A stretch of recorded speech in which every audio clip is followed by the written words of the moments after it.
Assalamualaikum warahmatullahi wabarakatuh. Selamat sore rekan-rekan semua, rekan-rekan media dan yang terhormati, yang saya hormati, Bapak Dewan sekalian. Terima kasih atas kesempatan dan waktunya sudah mau menyediakan waktu untuk berdialog dengan kami bersama kita semua di tengah krisis dan permasalahan yang belakangan ini terjadi.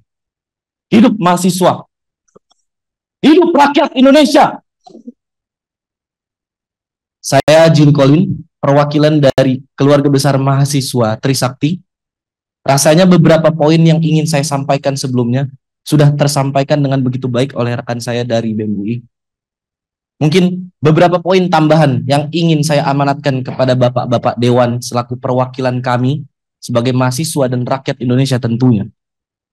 Jauh beberapa bulan, mungkin beberapa minggu, sebelum kejadian Afan Kurniawan yang begitu menyayat hati kami, terjadi pula seorang anak kecil mati, meninggal dunia di tengah krisis ekonomi yang dialami keluarganya. Mungkin rekan-rekan semua tahu, rekan-rekan media pun pasti tahu bagaimana proses kematian itu bisa keluar cacing dari, alat kelaminnya, dari hidungnya, dan ditemukan 1 kilogram cacing di dalam tubuhnya. Berselang beberapa minggu kemudian, beberapa saat kemudian, Indonesia merdeka.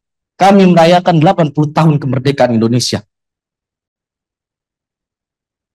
Dan apa hadiahnya? Kita mendapatkan kabar, rekan-rekan, bahwasannya dewan-dewan yang menjadi perwakilan dari kita semua, yang agaknya kita semua kadangkala, mungkin seringkali tidak merasa terwakilkan, namun dapat mendapatkan kenaikan gaji dan tunjangan yang begitu tinggi. Di tengah kemewahan yang sudah bapak-bapak dan ibu-ibu semua rasakan, dan di tengah tekanan krisis yang masyarakat kecil di bawah alami. Pertama-tama menanggapi hal itu, saya menuntut untuk bapak-bapak dewan dan pemerintah sekalian untuk segera mengesahkan rancangan undang-undang perampasan aset sekiranya dalam kurun waktu 30 hari. Melihat bagaimana indeks persentase korupsi Indonesia yang saat ini terakhir audit itu mendapatkan skor sebanyak 22. Yang mana dalam penilaian skor itu 0 artinya tingkat korupsi itu begitu parah, dan 100 artinya negara itu begitu bersih dari korupsi. Indonesia mendapatkan skor 22 di tengah standar internasional yaitu sebesar 43. Bahkan jika disandingkan dengan negara-negara tetangga, poin kita begitu buruk sekali, Pak. Oleh karena itu, saya menuntut bapak-bapak yang terhormat untuk dapat mewakilkan suara-suara kami untuk dapat mempercepat rancangan undang-undang perampasan aset.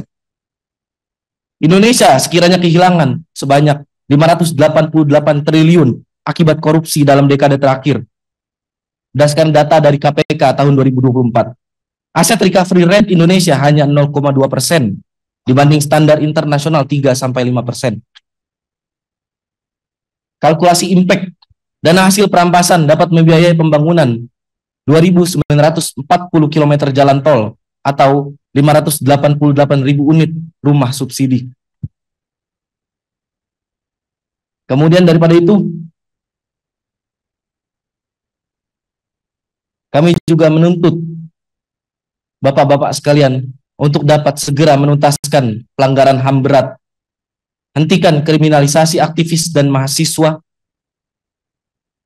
jauhkan budaya represivitas terhadap hak-hak kita selaku mahasiswa dan masyarakat untuk bersuara.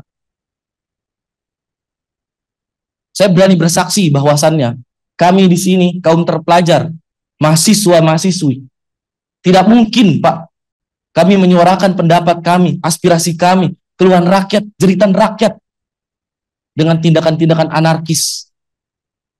Betul tadi kata saudara dari BEM UI, bahwasannya beberapa hari belakangan ini mungkin banyak sekali propaganda dari beberapa oknum-oknum provokator untuk mencederai nilai-nilai perjuangan yang kami perjuangkan ini. itu sangat menghambat kami dalam bergerak. Selanjutnya, tuntutan untuk yang belakangan ini marak di sosial media. Saya kira bapak-bapak dan ibu-ibu semua tahu 17+8 tuntutan rakyat yang dilayangkan oleh masyarakat Indonesia yang sekiranya mungkin sudah tersebar lebih dari ratusan ribu.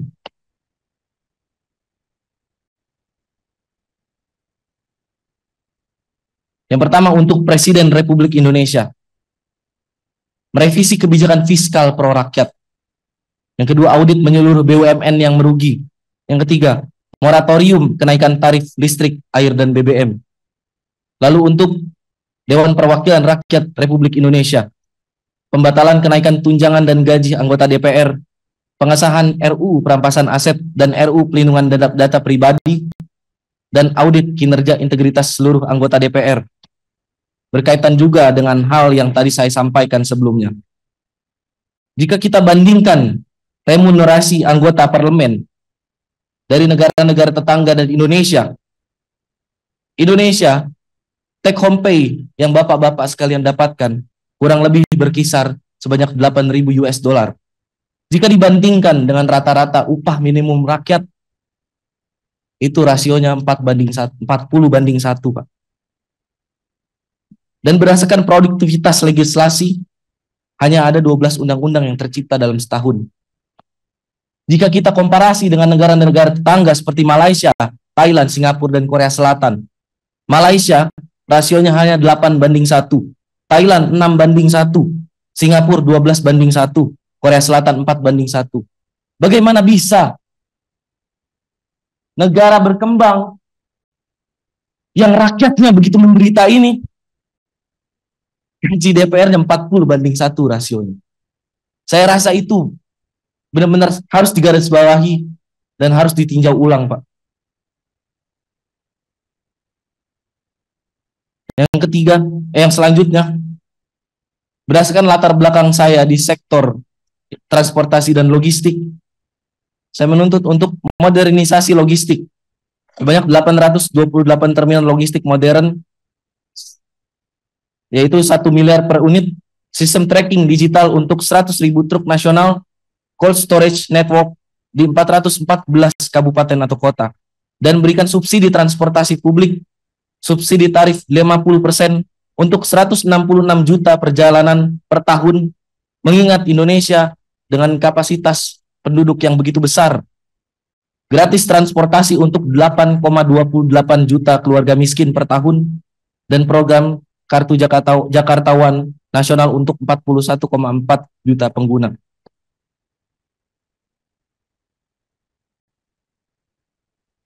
Mungkin sekiranya itu tuntutan yang ingin saya ajukan. Bahkan saya memohon untuk bapak-bapak sekalian selaku perwakilan saya dan teman-teman semua untuk dapat memperjuangkan hal tersebut. Karena ini berkaitan juga dengan integritas kita, Pak. Integritas bapak-bapak sekalian selaku Dewan Perwakilan Rakyat yang kami pilih sendiri dengan tangan kami ini.